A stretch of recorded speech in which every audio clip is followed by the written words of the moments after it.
Hi people, it's Archivist here with yet another top 5 covering one of gaming's most popular genres, the first person shooter. There are so many elements that come together to make a good first person shooter. There's graphics, gunplay, multiplayer and story. While some games tend to specialise in one particular area, others will try to fire on all cylinders. So here are my top 5 first person shooters of 2013. Enjoy. Number 5.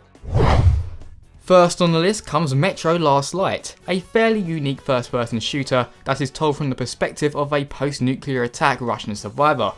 It is the player's job to navigate through the subway system underneath Moscow that has become the last refuge of the Russian population.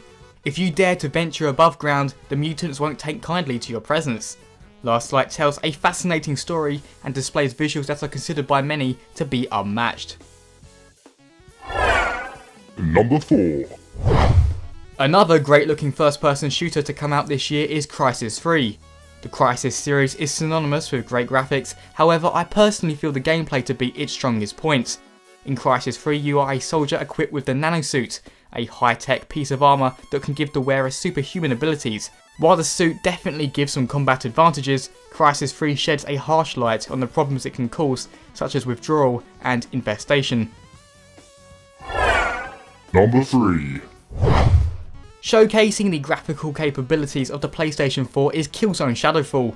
While I thought the campaign was fairly predictable, it was still a fun experience nonetheless. The true strength of Killzone lies in its multiplayer, where game modes are mixed together into a single match to create a dynamic experience that keeps players on their toes. I also appreciated the changes Guerrilla made to the overall colour tones. Whereas the series has typically favoured very dark colours, Shadowfall is a game that isn't afraid to step into the light.